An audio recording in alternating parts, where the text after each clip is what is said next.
Bonjour, aujourd'hui dans Smart & Simple, on va chasser les Shadocks. Je vous propose en 5 étapes de sécuriser votre réseau Wi-Fi pour éviter que l'on pompe encore et encore votre bande passante. En premier, chiffrer son réseau Wi-Fi.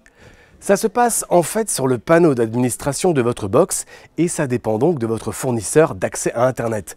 Une fois dedans, cherchez l'option concernant le protocole chiffrement et le passer en WPA2. En fait, les protocoles WEP et WPA2 sont des cryptages assurant la sécurité Wi-Fi. Le protocole WPA2 permet de rendre illisibles ces données, même si elles sont interceptées. Pour cela, il faut mettre en place ce protocole et pas le protocole WEP.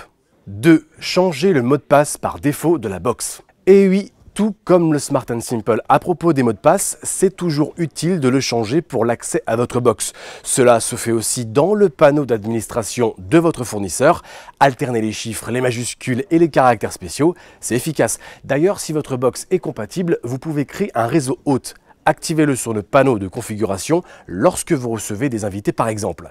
Personnalisez le SSDI, c'est-à-dire le nom, et rentrez un mot de passe. Désactivez ce réseau hôte quand vous n'avez justement plus d'hôte.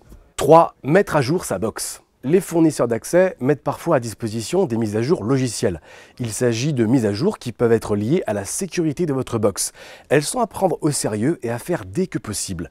Pour les box récentes, les mises à jour devraient par ailleurs être automatiques. 4. Faire du filtrage par adresse MAC. Le filtrage par adresse MAC consiste à indiquer à votre routeur que seules les personnes dont la carte réseau contient l'adresse MAC en question sont autorisées à se connecter.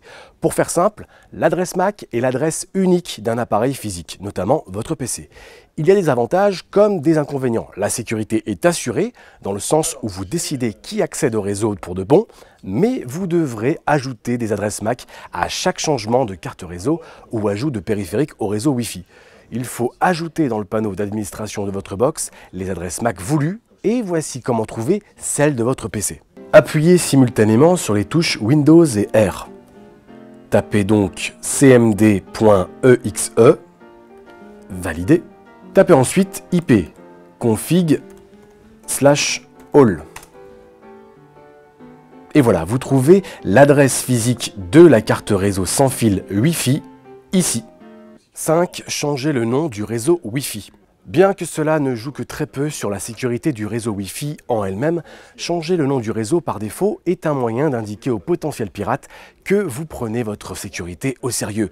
Il y a moins de chances qu'on s'attaque à une personne qui semble s'y connaître par rapport à une personne qui semble débutante avec un nom de réseau par défaut. Cela se fait là encore via votre panneau d'administration. Et comme le dit l'adage, pour vivre heureux, vivons cachés, alors je vous conseille de masquer votre réseau toujours sur le panneau d'administration en désactivant la diffusion du SSDI.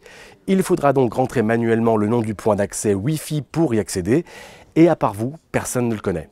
Ces 5 étapes demandent un peu d'aisance en informatique et surtout de bien avoir accès au panneau d'administration de votre box. Chaque interface est différente d'un fournisseur à l'autre, mais en fouillant bien, vous devriez vous retrouver. À présent, personne n'est censé altérer votre bande passante. Quant à moi, je l'avoue, j'ai pompé ces quelques tips quelque part. Mais pour votre bien, à bientôt dans Smart & Simple.